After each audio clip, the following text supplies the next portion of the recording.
Hey folks, Phil Gallagher, aka ThrabenU here for another Legacy video. Today's video is sponsored by Moxfield.com and we'll take a look at them a little bit later on. Alright, this deck tech is gonna be beefy. I'm gonna break it up into two parts, so if you want to kind of skip to the main deck tech, feel free to click the little bar at the bottom and jump to that, but we're gonna talk about some Magic theory and like Magic strategy in 2022 going on 2023. So Isaac J asked me to build a rest in peace energy field deck list. And the general idea is that rest in peace keeps cards from going to your graveyard, so you never have to sacrifice an energy field. And this prevents all damage that would be dealt to you by sources you don't control. And originally, as I kind of conceptually drew it up, my plan was to be a rest in peace energy field control deck list that also had Helm of Obedience as the primary win condition, as like this also is a combo with rest in peace that mills out your opponent's deck. And like this was my plan. I started brewing this deck list. I was talking with some people in my Discord, and everyone kept saying like, yeah, but don't we need some other win conditions? And like after I finally said like, folks, I don't think I can fit the jank into the deck list and put real win conditions in there. And then someone said like, hey, why don't you try it in this shell instead? And we'll go to that shell in a second. But generally speaking, I think Rest in Peace Energy Field isn't really a viable strategy in Legacy anymore. And that's mostly due to the printing of Prismatic Ending, actually. It used to be that if you resolved some enchantments, like those were just around forever. And from the time of maybe about Abrupt Decay onward, enchantments have become easier and easier to answer. And at this point, a bunch of creatures randomly have ways to get rid of enchantments stapled onto them as well. And a lot of times you're able to find those via Green Sun. So while it used to be that, like, if you could assemble Rest in Peace Energy Field, you could dirtle around for 10 plus turns and then eventually kill your opponent, I don't really just think that's true in our current Legacy environment.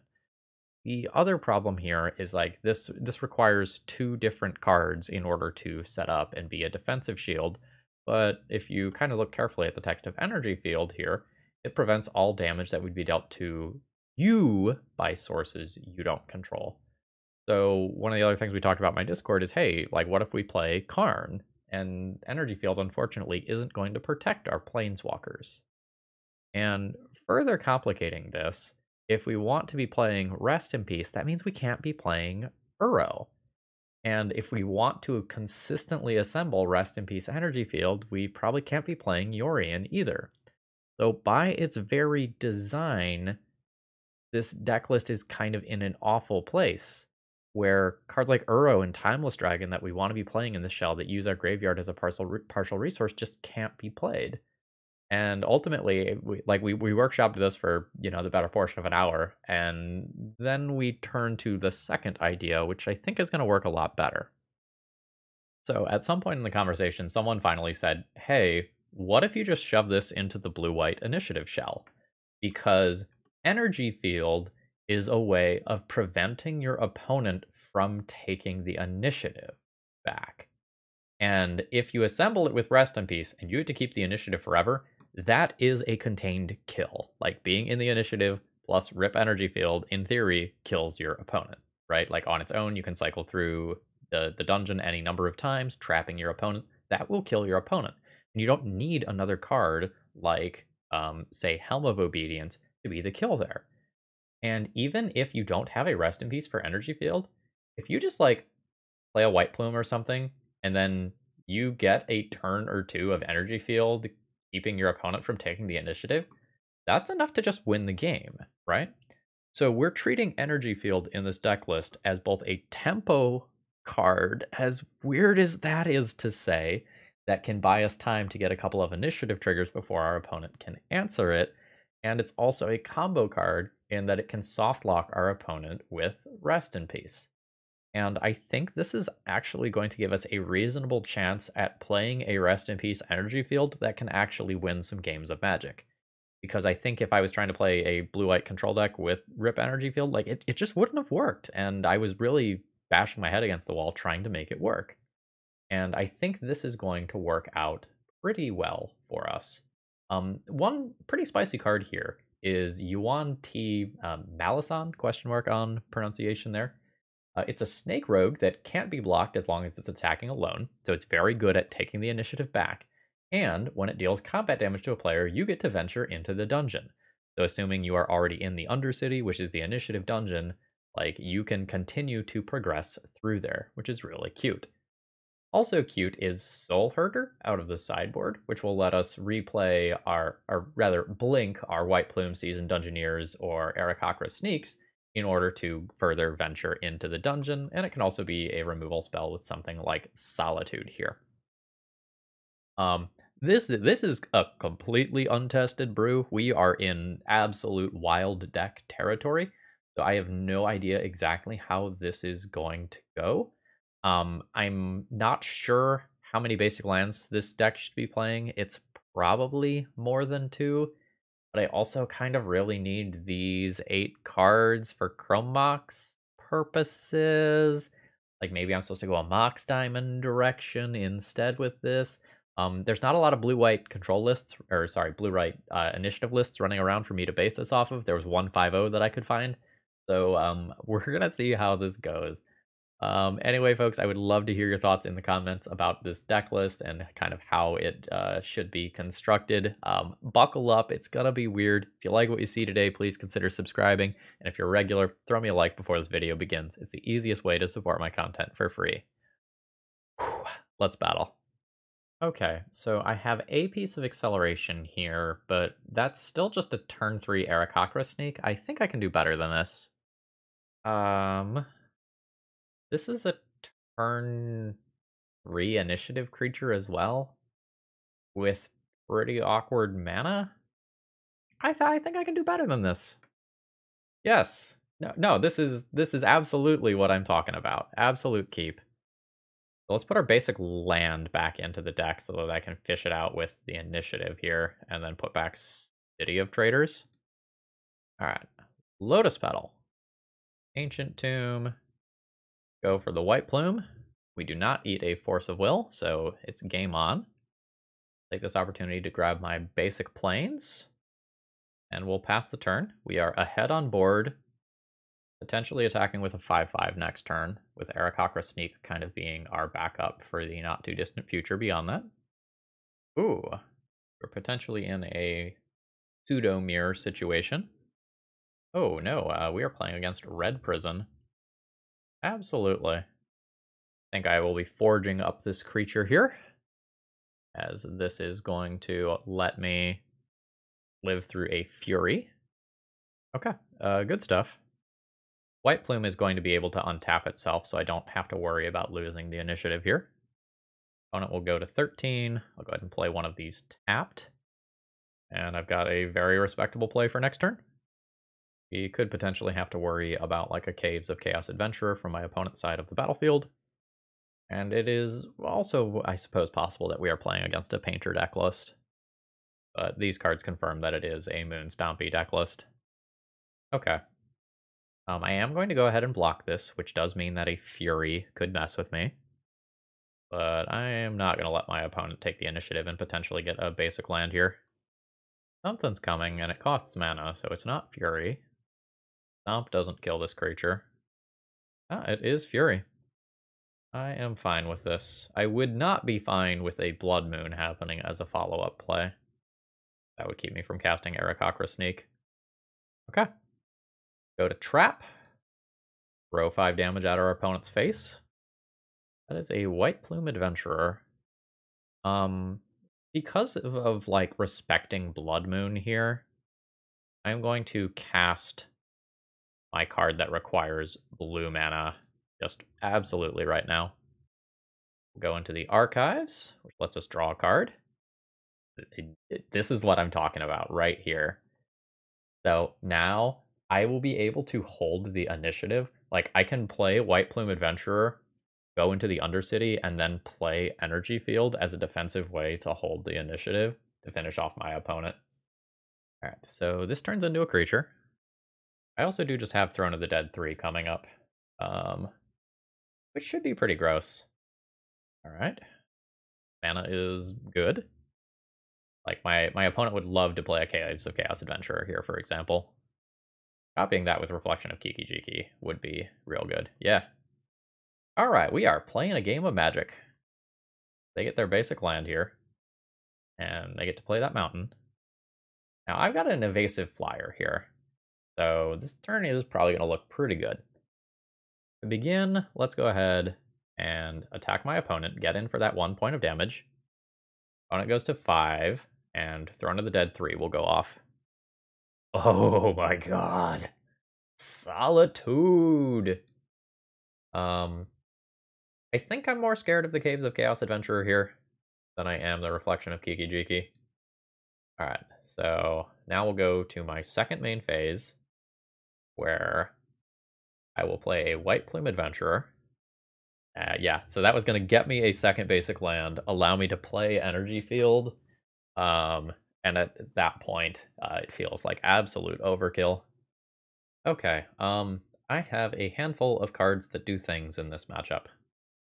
I don't really know how my opponent is going to approach this matchup regarding things like Blood Moon in particular. But, like, if my opponent is intending on mooning me, Force of Will is somewhat important. But if they're not intending on mooning me, like, these mid-range cards are very reasonable. I wonder if I'm supposed to board out Rest in Peace but keep Energy Field? Oh, this is a weird sideboarding situation to be in. So I kind of feel like these are the cards that are potentially expendable.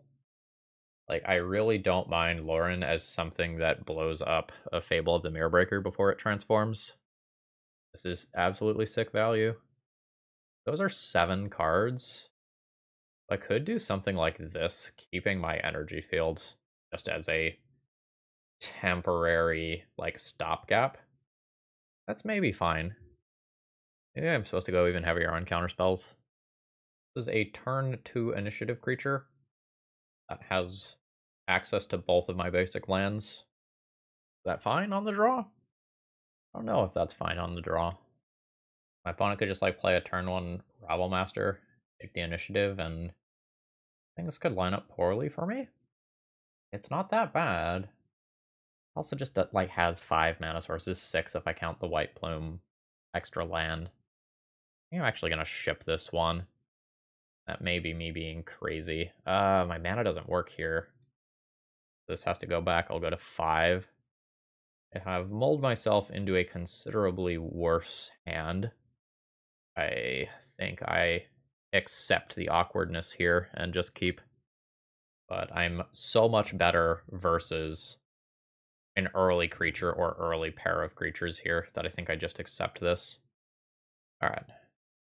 So I can source a Plowshare as this token.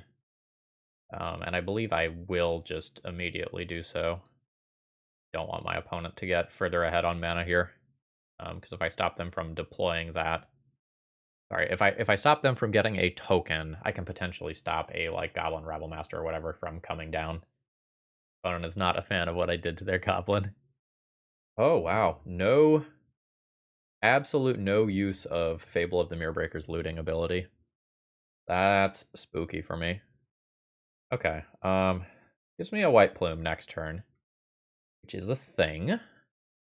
Go ahead and play that tapped. I am not intending on pitching White Plume to Solitude here. Definitely feeling some of the tension of the multicolored deck here. Alright, Ancient Tomb has been converted into some other card. I'll take 2 from this nice little Shaman token. Alright, I'm at 18, and we're hoping to dodge something like, you know, Caves of Chaos Adventurer or whatever.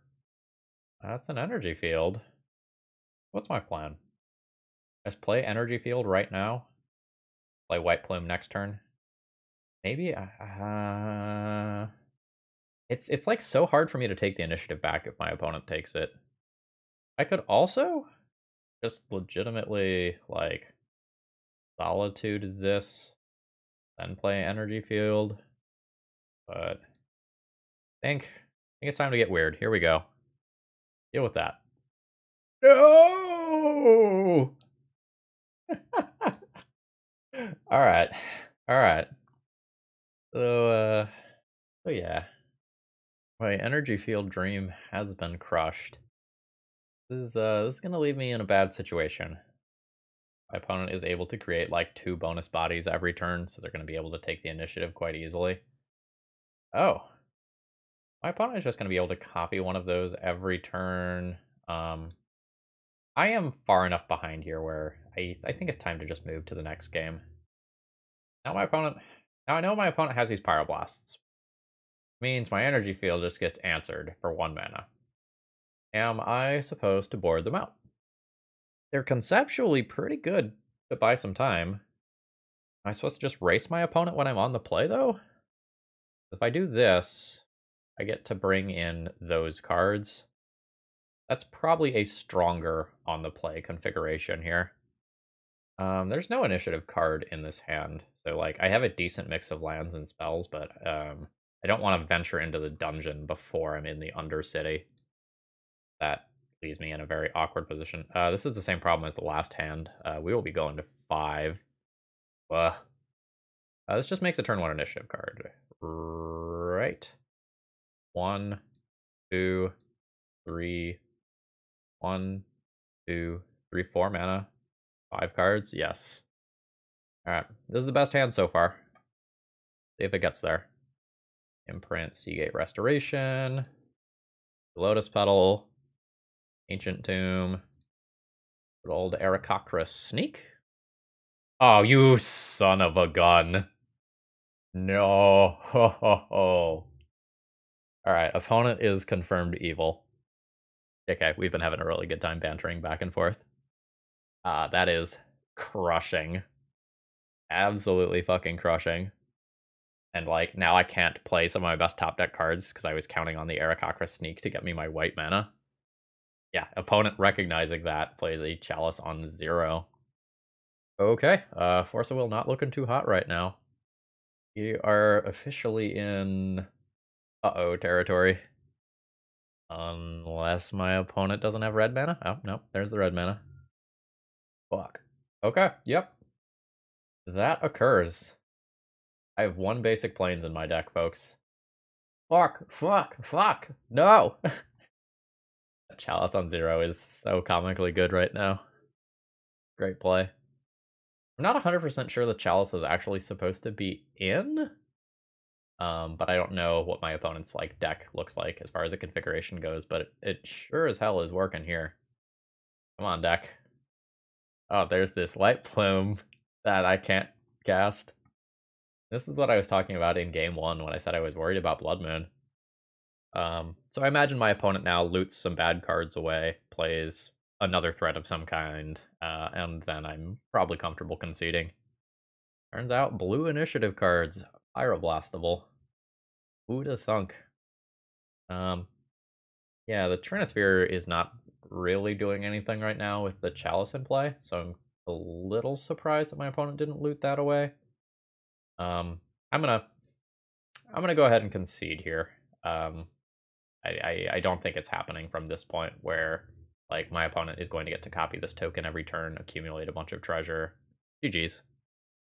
Today's video is sponsored by Moxfield.com, which is a deck hosting website, and I'm really a big fan of using these for my EDH decks in particular, because you can use these little blue bubbles to keep track of which cards you do and don't have when you're starting to build your decks. And if you have one, but not that exact art that you have up, it'll be in a gray bubble instead. And this has just been so convenient as I kind of sort through my collection and figure out what I need to purchase for my decks. Okay, I have a turn 2 initiative creature. I think with this hand I'm going to call it good enough. Unlike some of the other turn 2 initiative hands that I've had here, this one allows me to turn 2 an initiative creature while also playing a turn 3 follow-up play. I think Tundra is the land that I lead on, so I can keep a Maria's Call to pitch to Solitude. Alright. Tundra pass. Alright, Bobble. So we are potentially playing against Delver here. Oh, 8 cast. Sure. That is probably eating a Solitude. Those cards aren't great. Bobble is.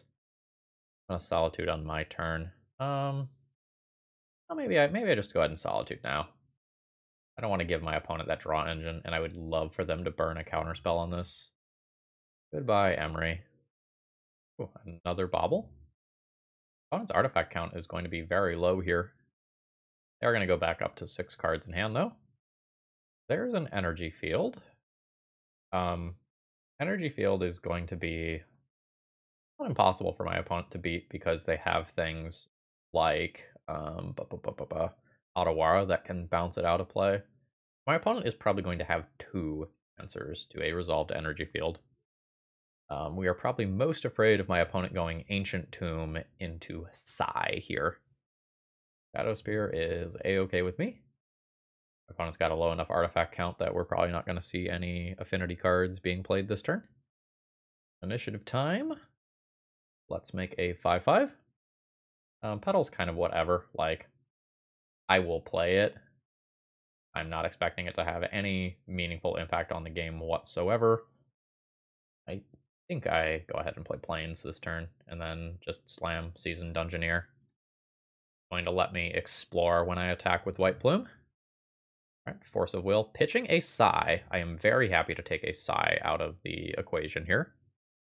All right, I will crash in for 5, and we're going to have Energy Field as our defensive option to make sure we don't lose the initiative to those Urza Saga tokens. Opal is fine. Sai is scary. These are like nice, colorless, expendable blockers. We are actually going to see Energy Field do the thing that I really wanted Energy Field to do. Stop my opponent from taking the initiative. Alright. Wrap you for 5 life. Oh my gosh, it's both sides of the combo. It is both sides of the combo. This is not a drill. I will bash in. My opponent will almost certainly throw a Thopter in the way. Yep. Thopter dies. And it's time, baby. Here we go. Play Rest in Peace. That pause was delicious. Play Energy Field. Alright, combo assembled. So we have Rip Energy Field in play to hold the initiative. And I have a very fast clock in the form of White Plume Adventurer in addition to that. Hello, and good luck. A White Plume Adventurer might not be able to attack in the short term, but that's okay. Yep, take your 1/1s. We're just chilling out, having the initiative, having a good time. I will get to draw a bonus card for my archives here. Fantastic. Yeah, you can look at a random card in my hand. Let's go. I think this is a fine time to use my Lotus Petal and play a Seasoned Dungeoneer here. I'll take the initiative. This allows me to go to Throne of the Dead 3. Let's just take a Solitude here and not mess around with this Sai forever. Okay, my opponent has had enough. Yeah, GG's. Alright, Rip Energy Field is absolutely just going to stay in the deck for this matchup. Like, my opponent has very large Construct tokens, Kappa Cannoneers, they can go wide of my initiative stuff. So not touching the combo here. Lauren of the Third Path as a disenchant effect seems totally reasonable. I think I bring in Soul Herder. I don't think I get to 2-for-1 myself with this stuff, and Chalice of the Void on 0 is like very much a thing, but it's more of a thing when I'm on the play. So what is coming out? Do I want to get rid of my unblockable card? Not exactly. But I feel like I need all of these cards significantly more. I keep one of these. Let's call this good. Our Rest in Peace is also going to have Splash Hate for Emery, which is pretty cool. That is Rip Energy Field in my opening hand. Now, counterspells are a thing, so like we can't get too excited, but especially given that we have like Solitude for an initial threat as well. Like, this feels pretty reasonable. Yeah, that's fine. Sure.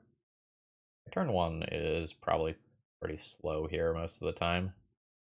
I think you're a land every time. Let's just go ahead and play that tapped. I'm not sure exactly on what turn I end up casting this energy field. Bobble's fine.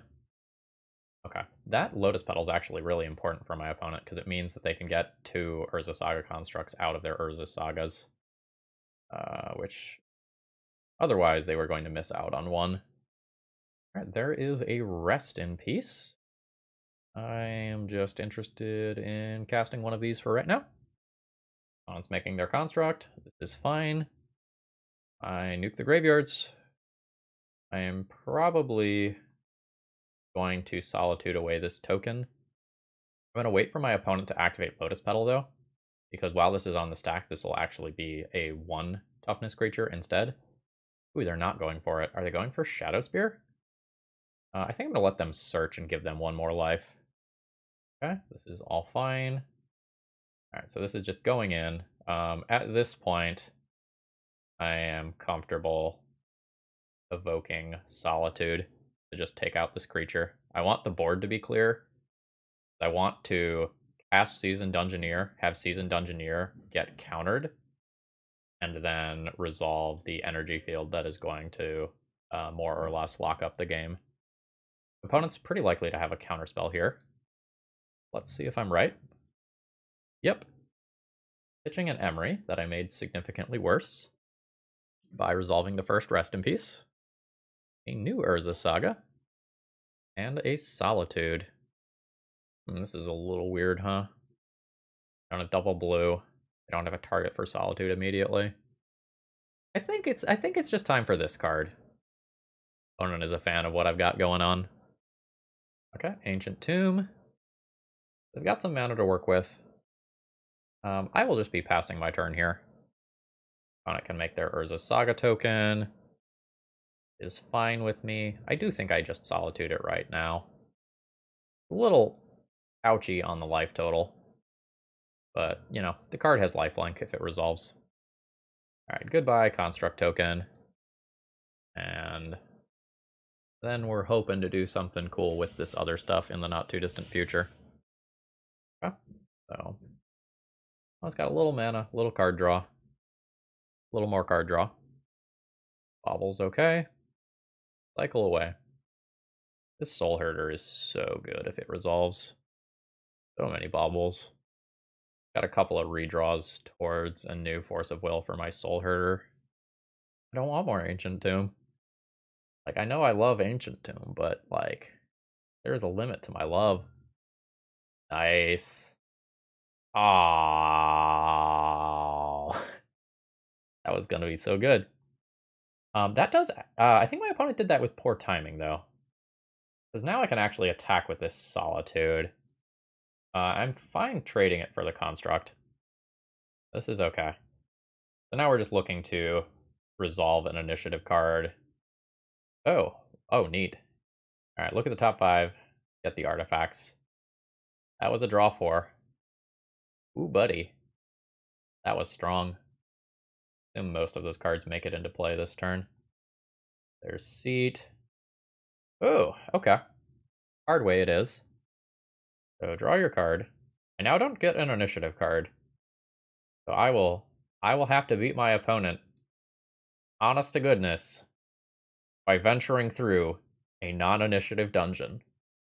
This game is sweet. I am enjoying this a lot. I hope you are satisfied with this as a rip energy field aspect. Like, this deck is a monster. So I'm chatting with my opponent about kind of how this card works. Since the Undercity hasn't been entered yet, I can't actually go into the Undercity with this card. I can venture into the original 3 dungeons instead, which is still very much relevant. Alright, there is a Sai, and my opponent is going to build up a large board very quickly. Kappa Cannoneer plus Sai, historically speaking, is a really, really strong combo. Alright, and there is the Kappa Cannoneer. Now, every time my opponent casts an artifact, they're going to get a Thopter, which puts a counter on Kappa Cannoneer. Okay. Am I more afraid of Sai or more afraid of Kappa Cannoneer? They both suck. In the short term, I am probably more afraid of the Sai. It's like, right, Torpor Orb. Alright, so can't be blocked as long as it attacks alone. And now I get to venture into the dungeon. Dark Pool for Drain? What I want to work towards, it looks like. I think I want to go into the mine here. Do I want a 3/4 creature? Feels like the answer is no. Lauren, notably, is not going to answer Torpor Orb, since I forget if it's a guy or a girl, since they have an ETB ability. We are basically looking to dodge Otawara for the rest of this game. That is the thing that is going to beat me whenever my opponent has it. This seems like a mistake to me, though, because they want to bounce that on a turn where they can remove one of my things or like counter the rest in peace to get rid of the energy field.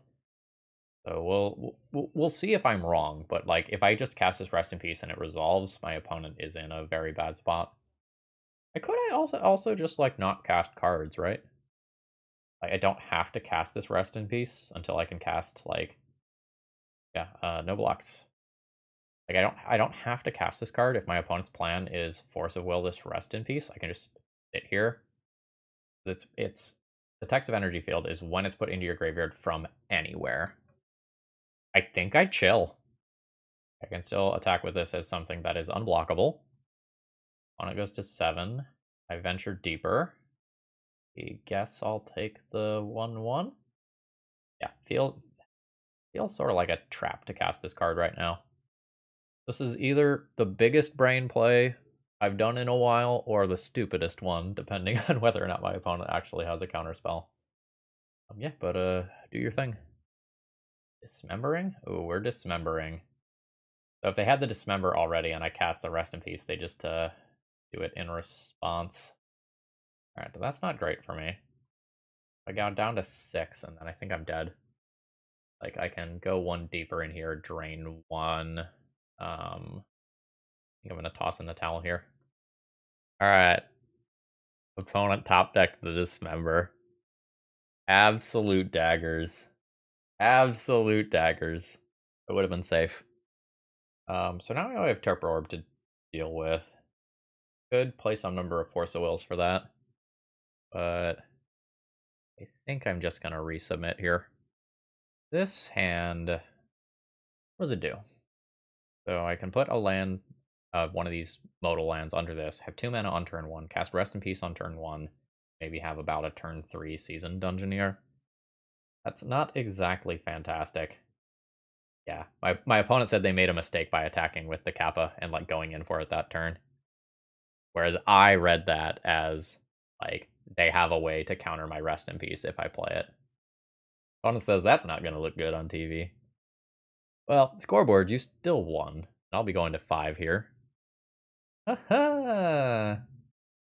And has problems. I can imprint this.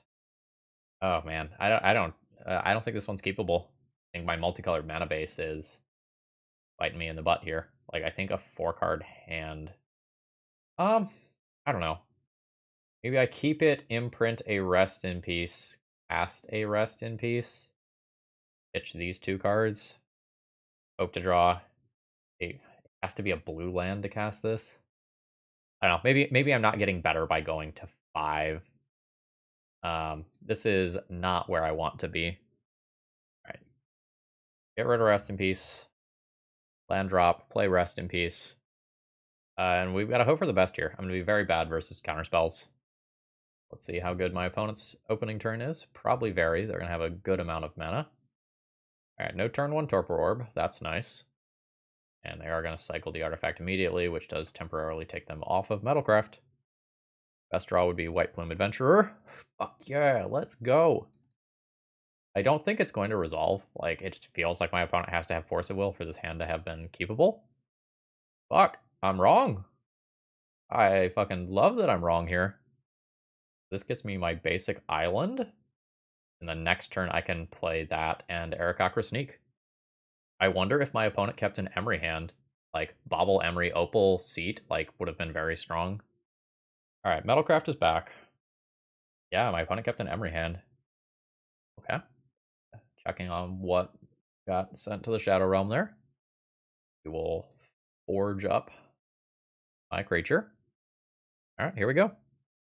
Tap to crash in for 5. See if my opponent dismembers. Do Dismember. Second main phase. 2 mana. Play the card that they know about. And play Aarakocra Sneak. Now I have a blocker for their Emery, so that their Emery can't take the initiative. Absolutely just take the trap here over goading Emery. And we're just hoping to hold the Undercity long enough to get to Throne of the Dead 3. Kappa Cannoneer would be a big problem card here. Ooh, that's very good here. My opponent gets to take the initiative. And I am not currently at 4 mana to redeploy this card immediately. Now, my opponent probably has 2 Ottawaras in their deck. So, like, they have one more answer to Rip Energy Field outside of counterspells. Okay, this means that I can play Aarakocra Sneak next turn. But this is tapped for now.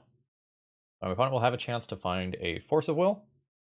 And they can forge up their Emery here if they'd so desire. Although, honestly, it's probably better for them to go down the right side and just scry 2 here. Like, I think in the situation that they're in, they're just looking to keep this Aarakocra Sneak from resolving next turn. This game has been awesome. I am enjoying playing this deck list. A little sus in some ways, but it is a good time. Emery can get in for 1. And let's see if I can resolve Aarakocra Sneak. This is a very big spell here. There's the Force of Will. So I really need to stop them. I think if they get to Catacombs without me taking the initiative back, I'm just, like, not going to win. Because, like, that creature is just going to be very good at taking the initiative back again. Now, that said, I will not be conceding until I am dead, as Energy Field is incredibly potent right now as a top deck. Wow, they need the Ancient Tomb mana? Why do you need the Ancient Tomb mana that much? The last card, Force of Negation? I mean, it could be. I'm at 17. 1, 2, 3, 4. One of these will be 5. If I get to 7, I guess I want to cast this one. I'm calling it a turn there. I'm not dead yet. However, I'm probably at the point where just drawing an initiative creature isn't going to be enough anymore. I need to draw Energy Field. Yep. Initiative creatures are no longer good. I need to draw Energy Field and then eventually find a Yuan-Ti that I can use to take the initiative back. Because otherwise, 2 trips through the Undercity will kill me through Energy Field with Trap. 1, 2, 3, 4, 5. I can cast this card. I am not technically dead. I guess you're a land. I'm probably dead before that becomes relevant. I'm not dead, but it is real ugly here. So I need to not show my opponent that my last card is Solitude. I need them not to get the Trample artifact. Probably doesn't help my cause either. Yeah. Anyway, so my plan is hope they don't get Shadow Spear. I could get Aether Spellbomb too. Need to, like, take this. Yeah, shit, that I think kills me.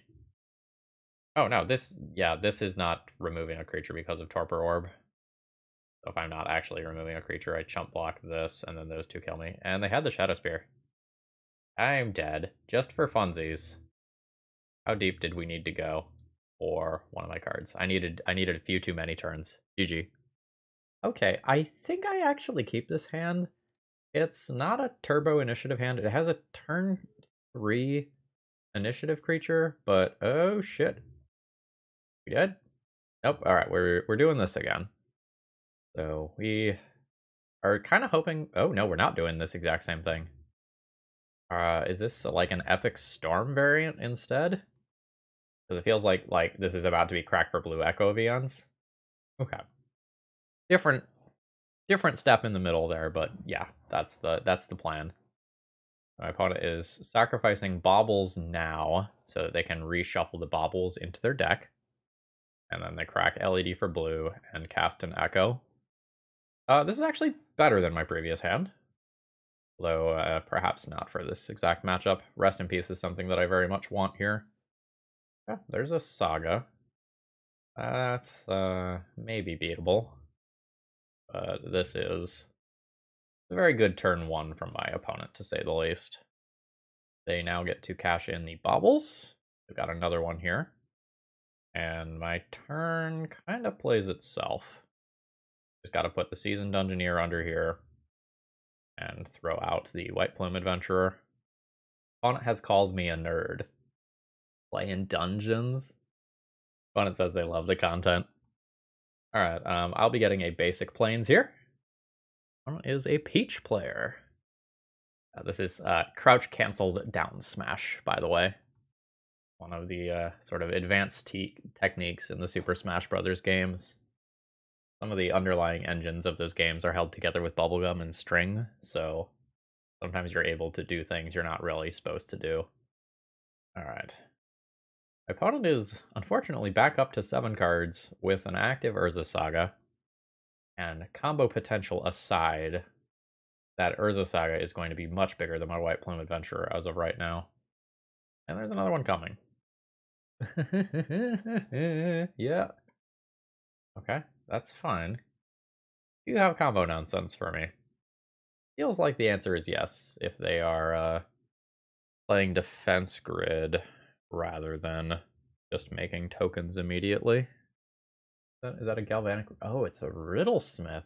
Oh, sure. So this is whenever you cast an artifact spell, you can draw a card. If you do, discard a card. All right. Rest in Peace is really good if I get another turn. Big if, though. Big if. So these lootings here are going to give my opponent a really strong ability to select for their draws and continue their combos. With an LED already in play, finding another Echo of Eons is incredibly strong here. Hey, speaking of, existence is pain. Okay, at this point, I imagine that my opponents got it, so I'm going to give you the highlight version of this going off, I think. Because it's going to result in my opponent casting Echo of Eons a bunch of times, and then me getting Grape Shotted. I guess before I just kind of cut to something, I should point out this card. Whenever you discard a card, you may exile that card from your graveyard. If you do, you may play that card this turn. So if my opponent gets a Containment Construct into play, they can really, really go off. And this deck is sometimes colloquially called the Riddler due to the presence of Riddlesmith. Okay, so my opponent put a Containment Construct into play with 3 Riddlesmiths, which allowed them to put a very large number of cards under here, and they did eventually cast a Grape Shot for lethal. I will concede here, and that was turn 2. Luckily, basically, I have 14 cards that I can bring in. Like, that's a good position to be in. So, this is not an Energy Field matchup. It is a Rest in Peace matchup. It's probably not a Solitude matchup. I'm also going to go on 0, I think, here. I'm still going to need to cut 6 more cards. Probably means I'm cutting some number of these and just keeping all my initiative creatures. These are blue. These are not blue. Like, removing my opponent's creatures, like, does definitely matter. I think the counter spells and blue count matters more, so I think I start by getting rid of those. But I guess I'm getting rid of a decent amount of both. Leave me with a respectable number of blue cards. Respectable enough, yeah. This plays a turn 1 Chalice on 0, a turn 2 Rest in Peace. I'm going to go ahead and keep that. It's not fast to win, but I'm hoping that doesn't matter. Go ahead and play that tapped. A Mana Confluence and a Spell Bomb. That's totally fine. That's another Chalice. That matters a lot less. I think I still do it here. Like, it stops Gamble, which is kind of a big deal. I don't have enough matchup experience with my Fringe deck to know whether or not, like, just playing Rip is better there. But I've definitely taken my opponent off of a very real amount of mana. This is not a real card right now because of this. But that is fine. Alright, we have 3 pieces of hate around. I don't exactly know what the Riddler is playing in terms of interactions or... It has said, like, what is this? Death and Taxes with Chalice. Let's wait till you see the blue stuff. Yeah, we are maybe not the traditional deck here. I suppose this is what can only be described as big dick energy. Alright. Work on up.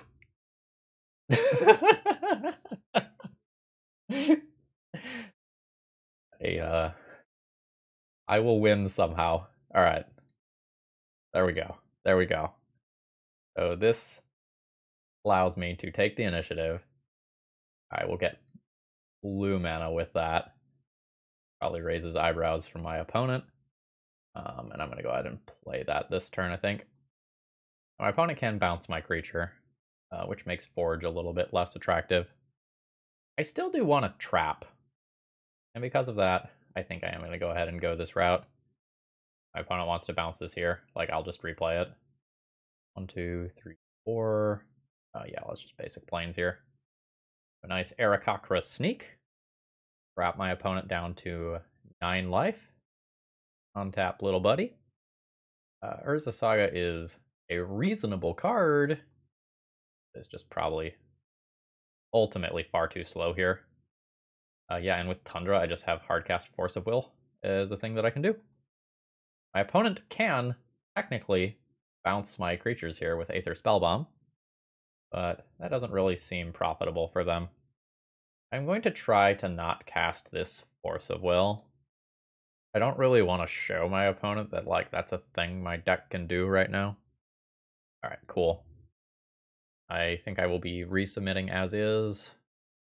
Like, I could make some adjustments for being on the draw and, like, bring in some removal or something, but it seems mostly like I need to fight against my opponent having a broken turn 1. Like, I'm hoping to play a pile of, like, Chalices and Rest in Peace and stuff after forcing an initial play from my opponent. This is a fantastic hand if I get a turn, but my opponent has begun the game with 7 cards in hand. I don't think this is a keep, given that circumstance. Like a hand with a Force of Will or a Force of Negation. Again, I think I need a blue card here. I think I need one of my force effects. Fantastic. Mostly. I know they don't have lands. You don't have to tell me that. I am acutely aware of that fact. I'm going to let that go. I know what I'm after. I'm after an Echo. The defense grid is really fucking awkward for me. An empty. That's a gamble. Starting an Urza's Bauble. Yep. Crack for your blue. Oh, baby. Oh, yeah. This feels good. I'm gonna go ahead and Force a Will that. Pitching Aarakocra Sneak. My opponent has nothing. They have a Chrome Mox in play. I'm gonna have a Chrome Mox in play. My opponent says I think that's probably good game. I hope so. I think I need to play this Chrome Mox here. I'm gonna imprint this Force of Negation. I'm gonna play this land tapped. And then I'm gonna go ahead and drop a Chalice on 0. Now I can't win immediately, but I've made life very bad for my opponent. I do have a win condition now. I'll need some mana. But I'm hoping that, like, the combination of my opponent being on 0 cards and no lands and this Chalice in play will buy me the time that I need. Okay, Soul Land is fantastic, because this is going to let me cast both of my cards, because this is going to get me my basic planes as well. Alright, planes is great. That was literally the perfect top deck. Or Bird Rogue. Is Rogue one of the types for this? Rogue is one of the types for this. Nice. Alright, we're going to the Forge. Oh ho! Yes. I will be doing that rather than casting Seasoned Dungeoneer in this turn cycle. Go on 1? Does this go on 2? Going on 2 stops Riddlesmith and the Construct from getting into play. Maybe this goes on 2. If I put it on 2, I can't Chalice on 1 anymore.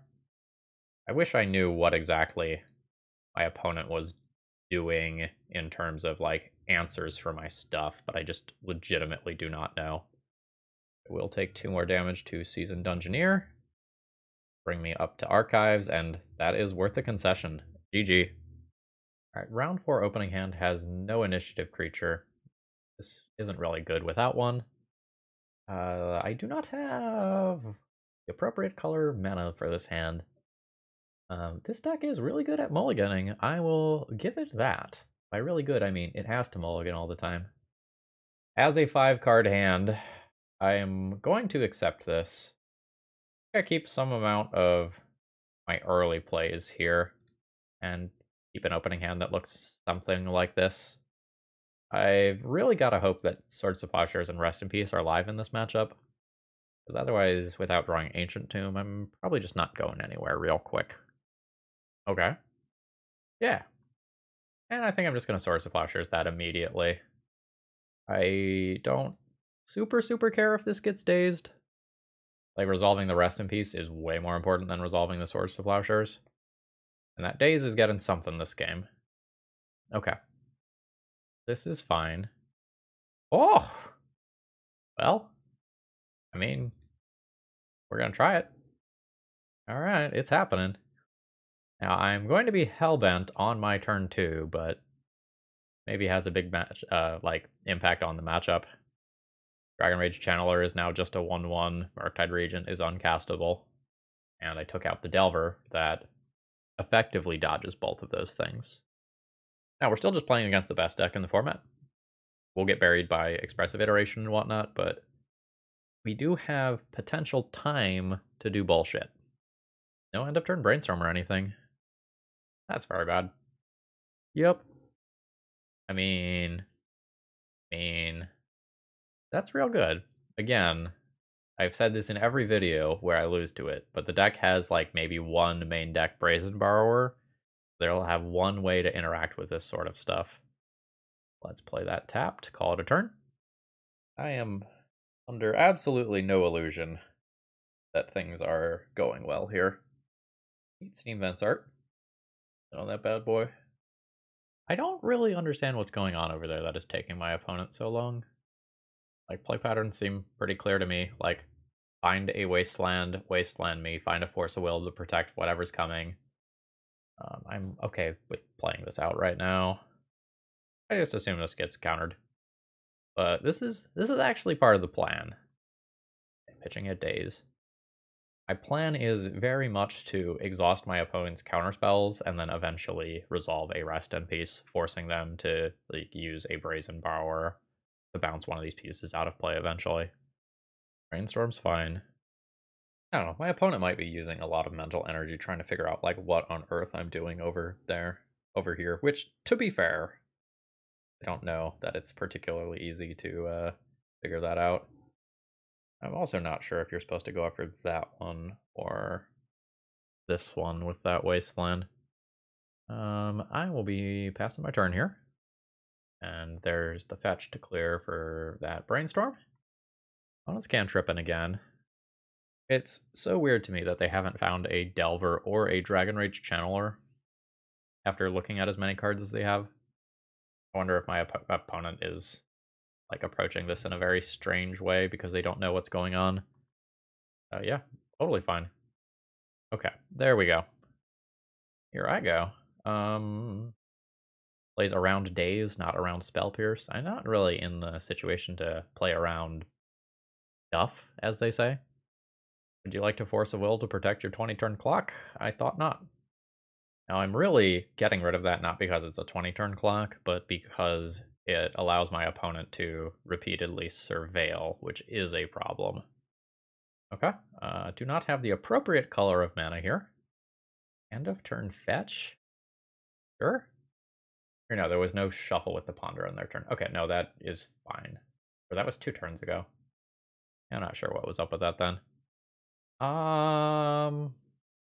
Lightning Bolt is something they're really likely to have. Not sure that I want to Lotus Petal into a 2/1 that just dies to Lightning Bolt. Let's just pass the turn here. I'd like to try to exhaust some more cards out of my opponent's hand before I go for Energy Field. Like Force of Will, Force of Negation, Murktide Regent, Lightning Bolt are the sorts of cards that must be in my opponent's hand. Take your card. I picked up a Seasoned Dungeoneer. I will pass the turn. This is the slowest game versus Blue-Red Delver basically ever. This is turn 11. We are at basically full life. Mystic Sanctuary. Not sure that that was supposed to be played. I don't think I make a move here. Like, I'm in the situation where I can pretty comfortably wait. Okay. Now I probably start making moves. Cast a Chrome Mox. Put a blue card under there. We'll play a Lotus Petal. Now, I will pay life for this. Go ahead and cast one of these. I expect hard cast Force of Will happens, and then I'll try again later. Yep. I don't want to jam Energy Field right now just directly into a Daze. Again, the plan is try to exhaust opponent's resources a bit more before actually resolving Energy Field. Solitude's not bad. Again, totally worth taking the 2. And attempt this again. Oh, buddy, it's happening. It will allow me to get my basic island from my deck. I will happily play. I don't think I jam Energy Field right now. I'm expecting to see double Lightning Bolt taking out Seasoned Dungeoneer. We're going to Brazen Borrower, bounce my Rest in Peace, and then play the other half of Brazen Borrower here. What are we doing? Why are we waiting to pay costs? Yes, that is what is going to happen. Now, interestingly, that does give me a pitch target for this Solitude. So, how do I feel about just doing that? Pretty good? I think pretty good. It's weird, but it feels like this is my line. All right, Force of Will, pitching Daze there. That is acceptable. Always the one a Brazen Borrower that gets you. So now my opponent can take the initiative from me, but we'll be trading it back and forth. My opponent needs double Lightning Bolt to kill Seasoned Dungeoneer. Otherwise, I take the initiative right back and then hopefully hold it by playing Energy Field. Okay, there's one Lightning Bolt. There's a second Lightning Bolt. Are we going to see an immediate Murktide Regent? Well, I had the read on exactly what was in my opponent's hand. 1, 2, 3, 4, 5, 6, 7. We count again. 1, 2, 3, 4, 5, 6, 7. I have the mana to play both of these. Here we go. Start with Aarakocra Sneak to take the initiative back. We'll absolutely forge up this body. And I do believe that it is time to play an Energy Field. Now, this is a fair Energy Field. My opponent can, like, Wasteland us or whatever. Or counter one of my spells. Wastelands are in exile. A couple have been used. 2. Understood. Creatures are fine. I'm in a really weird position right now. My Force of Wills have been used. 1, 2, 3 Force of Wills, 3 Dazes. Perhaps better than Arena and just goading one of my opponent's creatures to attack. Probably, but it's close. I think I am on cast spells. I don't think I can sit here and do nothing.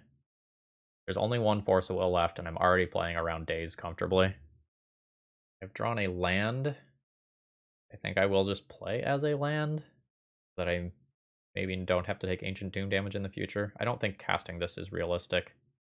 This is nerve-wracking. So notably right now, my creatures do not die to Lightning Bolt. Yeah, so as long as I don't, like, block something with one of these creatures, this Lightning Bolt doesn't actually mess me up. And take out my Energy Field. Oh, we are living the dream here. Unblockable thingy? Unblockable thingy seems really good here. I'm not interested in playing a Chrome Mox. Again, this lives through a Lightning Bolt. Where are my opponent's expressive iterations, by the way? Dragon Rage Channeler. In that snow-covered island. Alright. We will venture. Don't have another basic land. That is a card. I don't have triple white without sacrificing Lotus Petal, though. Currently no good. That is unblockable since it attacks alone. And this is going to kill next turn. This is a wild game of Magic. Yeah, so I go to Forge. I just toughen that sucker up. And this is lethal next turn. Not to mention that, like, Trap is a thing as well. This is your moment, opponent. Like, if you got something, like, use your mana. Lightning Bolt one of my creatures. Notably, I am not dead if my opponent has 2 Lightning Bolts here. But it seems like this is just a Surveil. We did it. Burn 18. Anything is possible through Energy Field.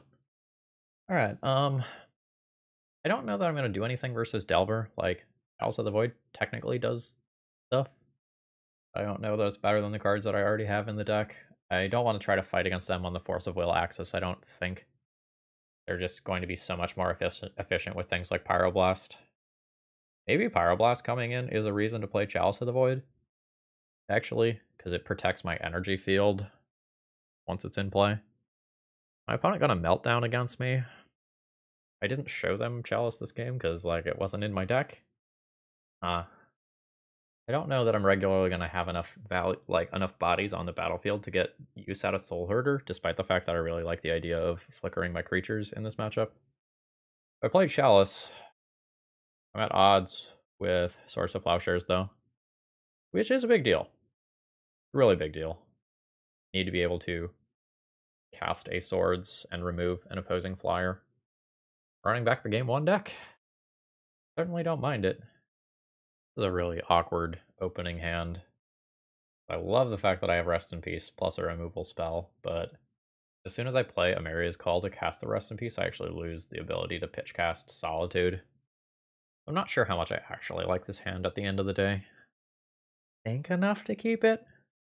It's a little spooky if my opponent leads on a turn 1 threat, but they didn't. I don't know. I have a good number of draws that just improve this hand significantly. Alright, am I jamming Rest in Peace immediately into Daze? I don't think so. However, I am going to play this land first, despite the awkwardness of doing so. And doing that is baiting Wasteland. Do not want to get Emeria Shattered Skyclave Wastelanded, because it would be catastrophic since I have so many white cards in my hand. Delver's fine. I have multiple ways to remove that. The genius. How does he do it? How does he do it? Oh, a Chrome Mox, you say? Let's start on casting a Lotus Petal. Opponent doesn't want to bite on that. Let's play this untapped now. Cast a Chrome Mox. I'll imprint my Yuan-Ti. And I think I actually start by casting Rest in Peace around Daze. I can take a few points of damage from the Delver pretty comfortably. And I'm just going to pass the turn here. I will take between 1 and 3 damage from the Delver. If it blind flips, it does to a Brainstorm. And now we're going to get a couple chances to remove this creature while maybe playing around some removal spells. I've made a lot of my opponent's cards worse, which is one thing that I'm looking for. And we might end up with a similar play pattern as to the previous game where I try to exhaust my opponent's resources and then resolve something much scarier. Well, let's see if we can kill a Delver. Now you've got a Brainstorm. Okay, force pitching Murktide Regent. Now, do I want to play White Plume? My opponent has a Lightning Bolt. It's a little inconvenient for me. My opponent has another Force of Will. It's a little inconvenient for me. Like, my plan here is play White Plume, let opponent take the initiative, try to take it back with Solitude if I lose White Plume. I think it's acceptable to go for this here. It gets me back to my 5th mana if it resolves. I will grab Basic Plains. I will not be playing it this turn. Show me your Lightning Bolt. No immediate Lightning Bolt. That doesn't mean they don't have it, but no immediate Lightning Bolt. Alright, here's the Brainstorm that I knew about. If I were the opponent, I would be looking for Wasteland for City of Traders. I would be looking for Force of Will to protect the Delver. And they are going to get to take a land here, which will allow them to shuffle. And so they are not going to brainstorm lock themselves. All right, they do have a snow-covered island to get. They're opting not to play it, which potentially means that they have another brainstorm. All right, let's try to take the initiative. Yeah. Yeah, we knew that was coming. Now, when do I play this Solitude? I guess now is the answer, right? Because City of Traders is going away. Play the basic planes that they know about. Now, this unfortunately is dazeable. I can't play this land drop here. But I think I've got to go for this. I don't think I can take another hit from this Delver here, especially if Forge gets involved. Yep. I accept this. This is a forged up Delver. I've taken a lot of counterspells out of my opponent's hand. So if I do rip an energy field, I am probably pretty safe. I will need to take the initiative back before I can get trapped twice. That's a thing. But life's scary. I am legitimately dead if my opponent has another counterspell, or if I don't have a live top deck. That doesn't count as a live top deck, right? Like, knock myself to 3, I'm dead in the air. Alright. GG. I could have, like, pitch cast the Solitude instead of playing White Plume. That game would have played out a little bit differently. You can consider Chalice on the play. Or, like, these. Yeah, no. These Swords of Plowshares are really important, as, like, we just saw from that game. Okay. This is a turn 2 initiative creature with very awkward mana. Like, if I get Wastelanded, I have no real plays. I can't use this sword. I'm very soft to either Force of Will or Daze or Wasteland. I think I try to find something more consistent than this. This probably qualifies. My turn 1 is this. I think I keep this hand getting rid of City of Traders. This is a Force of Will check hand from my opponent. Alright, here we go. Lotus Petal, Ancient Tomb, Tempt White Plume Adventurer. It has eaten the Force of Will, so most of the rest of my hand is not very strong here. I don't have persistent white mana. Chrome Mox could fix that, but I'm also pretty likely to deal a decent amount of damage to myself between these various cards, so we're hoping that my opponent doesn't have a 1-drop creature. Ugh. Lotus Petal. I accept this as a card that lets me depower Dragon Rage Channeler here. I am going to go ahead and just cast that. Alright, it's worked. I'll play a tapped land, but I've got some problems here. I don't have a 4th mana, and I don't have white mana. So Wasteland is incredibly strong against me right now. I would love to find an energy field. Buy me an insane amount of time. Ooh, that's scary. That's very, very, very scary. Opponent just missed a Dragon Rage Channeler attack. They're presumably trying to play faster, as like they are down a very significant amount of time on clock. Alright, I will take the 2 damage. I'm at 14. I need to dodge like a daze here. Am I about to just get lightning? Oh, no, okay, sure. Thought my opponent was legit gonna lightning bolt my face just to surveil. Opponent's waiting to pay costs on something. I'm not sure exactly what that would be. Oh. Sure. They're doing that to surveil too, to try to flip the Delver. Yeah, and they have topped their card, so Delver is going to flip. I mean, that technically casts the Aarakocra Sneak. We'll take it. Take 2, go to 12. Oh, come on! Their last card was Daze. That's some shit. Whatever. It'll make the energy field that is currently on top of my deck even sweeter. Alright. They've got a Ponder, which gets to look pretty deep due to Surveil. I would basically be binning any card that isn't named Wasteland here. Well, they topped something. Alright, it's not Wasteland, which is good for me. I am at 7 with an Ancient Tomb as one of my primary mana sources. So, like, we've got problems. Taking 5 on their turn means that Ancient Tomb is basically off. And next turn is my last turn to draw Energy Field. Energy Field is likely a win by timeout.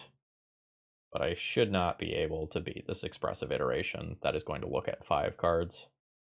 What on earth? They got rid of Brazen Borrower. That is legitimately insane to me. That is your safety net for if I resolve Energy Field. I don't get it. Like I have an out. Didn't draw it, but I had the out. This is a very different sort of opening hand from most of the ones that I've had throughout the league. I think it's a keep. It has my combo in hand.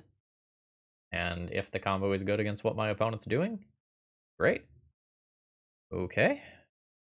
Are we doing some... Oh, okay. So we are a Storm deck, but a Storm deck of a different variety.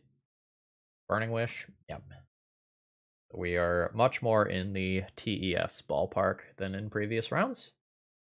Alright, Galvanic Relay is reasonable. Those are very good cards in exile there. And I don't have anything too cool going on in this matchup right now. Like, the things that I want for this matchup are largely in the sideboard. Turn 2 Energy Field is pretty okay, but I'm not 100% sure that I'm making it to turn 2. It is a Burgie. Alright, so now that my opponent has put a creature into play, I do have a move. So it's Solitude, pitching Seasoned Dungeoneer, and we will take out that Burgie.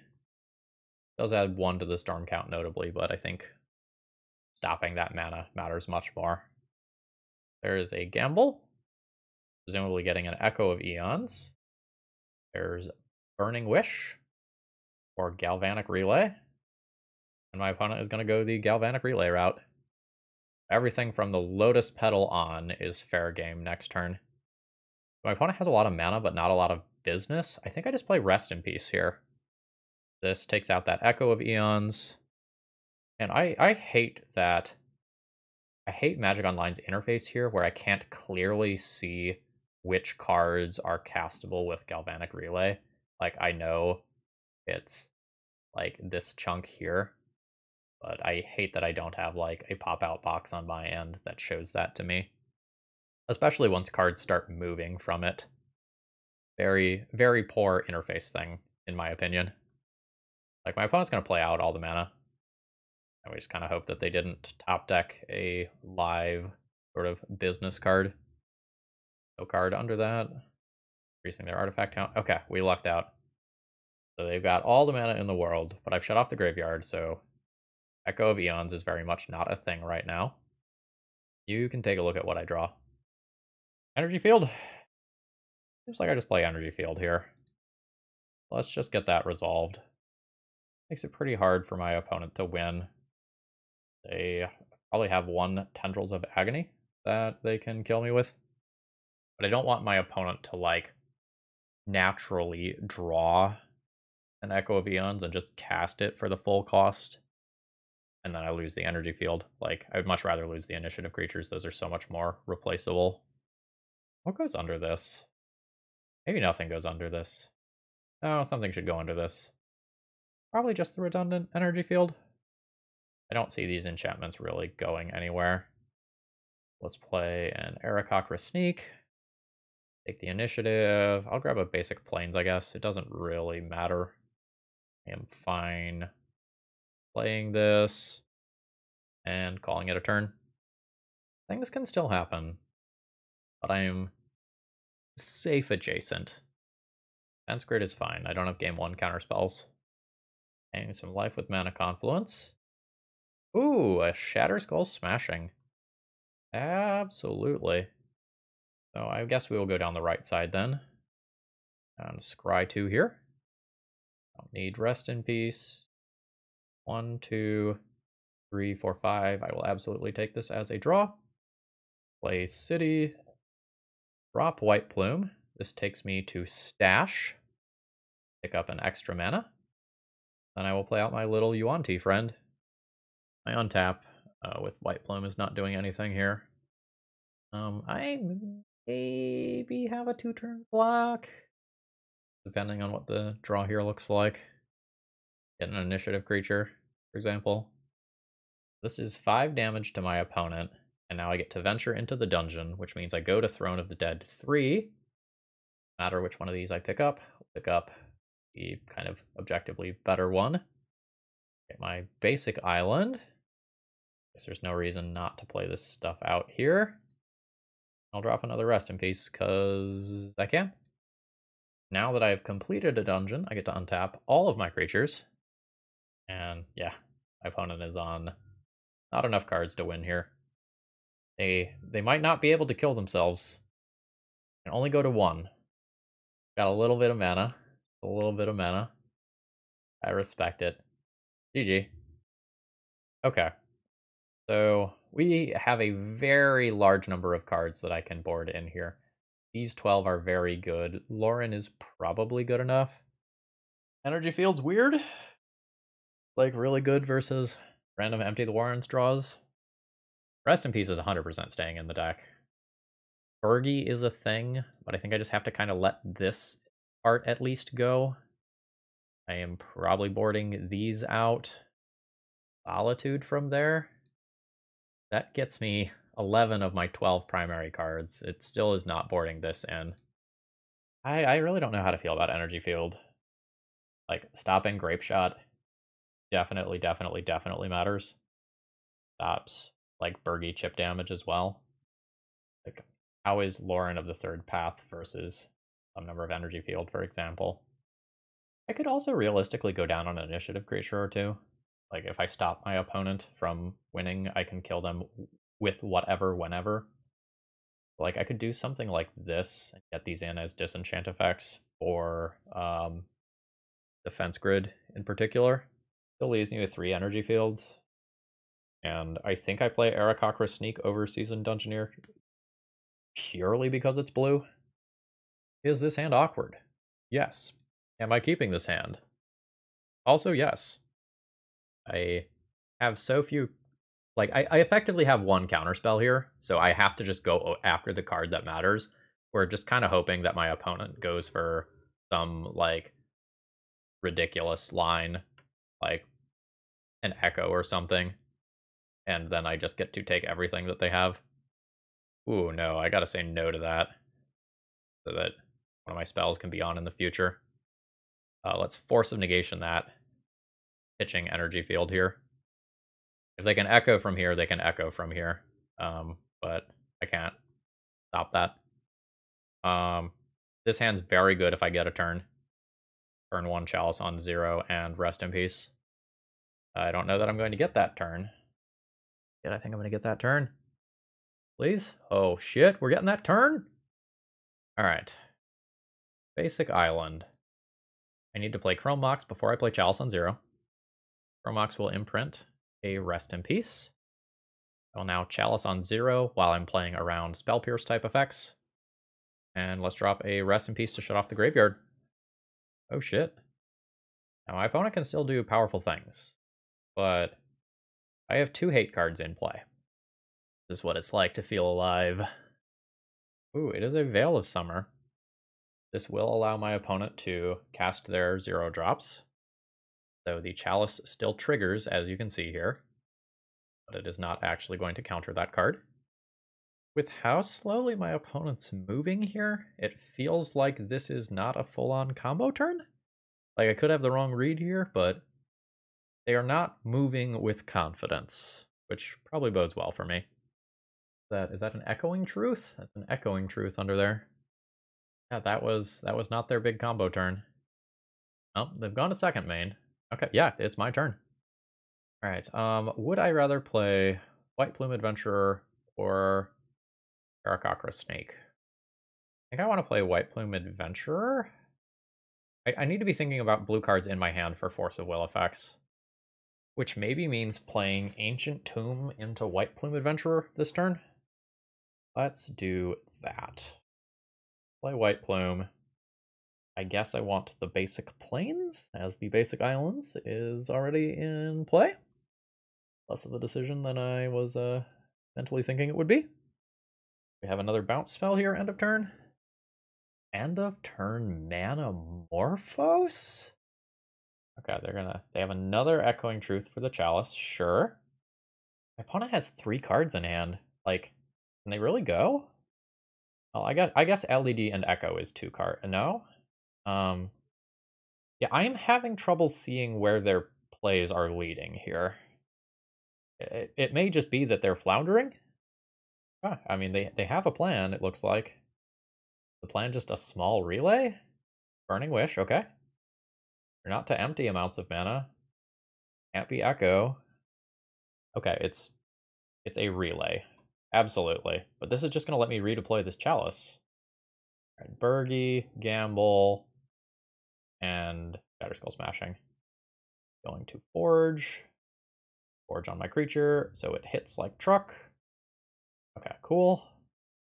Let's crash in for 5. Put my opponent to 13, and now I have to think, because I have this Chalice and I have this Aarakocra Sneak. So everything after Burning Wish. So it's 1, 2, 3.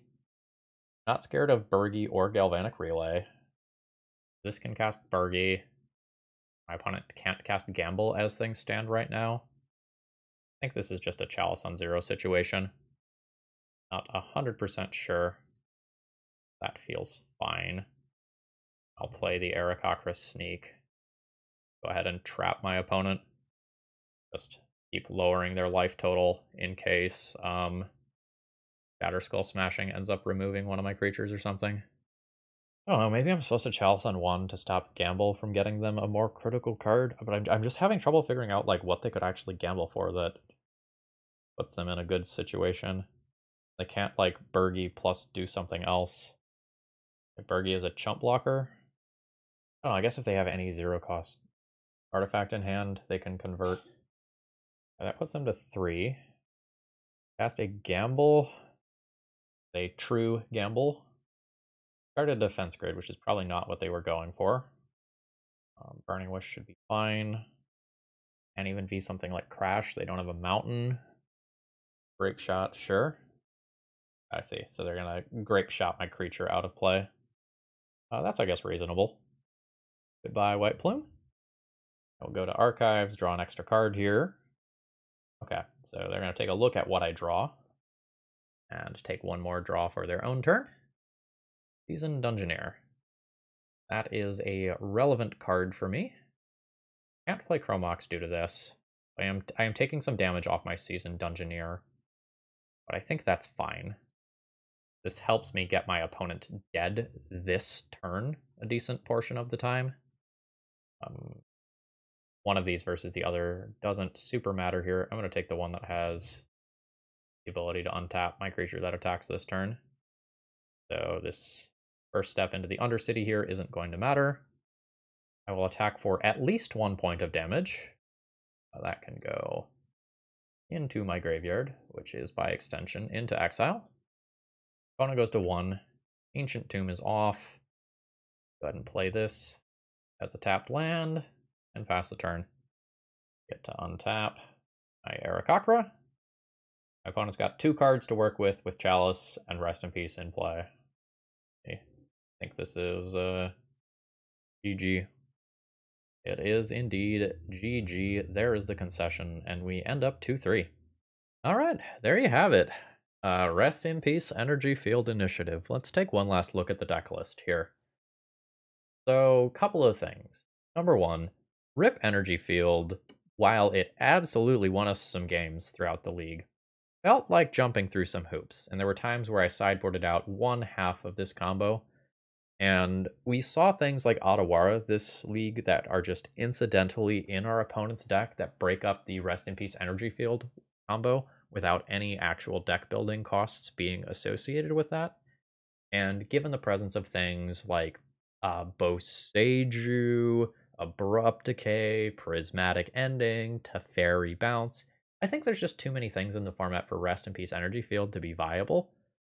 That said, given that Energy Field can sometimes just be like a pseudo time walk for holding the initiative, we did have a very reasonable thing to do with Energy Field when we didn't necessarily have the like full-on combo. The deck overall is probably just not more powerful than the mono white initiative deck. Like, we saw with many, many, many of my mulligans the fact that, like, I had the wrong one of these to be imprinting under Chrome Mox. Like, there were definite issues here. Kind of like I suspected in the beginning, we do probably need at least one more basic land, probably a basic plains, but I'm not sure how much I want to be exploring blue-white initiative, at least in a build like this. I might be more interested in actually trying to do things with, like, say, True Name Nemesis, which is a rogue for the purpose of Seasoned Dungeoneer. Like, I think if I was going to be messing around with a blue-white initiative deck, I would want it to be a little bit slower, and, like, you would have at least 8 slots to work around with, assuming these go. I have mixed feelings about this card. Like, unblockable as a way to kind of, like, break an initiative mirror is pretty cool. But, like, as we saw in one of our games when we had to venture into a different dungeon other than the Undercity, it can be a little bit awkward. For the brewers out there, I hope this gives you something to work with. And Isaac, I hope you're happy with what we came up with here. I know it was less in line with the original vision than what I was going for, but this was my best attempt at making Rip Energy Field work in 2022 or 2023 for you all by the time this video is live. I enjoyed the hell out of this deck list, though. So, like, this was fun. If you are looking for a fun deck list, this was absolutely it. We confused the living heck out of my opponents. I enjoyed this a lot. As far as competitive, like, the list can probably be improved, but I don't know how much of your mental energy it's worth. Anyway, folks, I hope you enjoyed. If you did, please click the like button on the way out. It helps out a lot, and I hope you have a great rest of the day. See ya!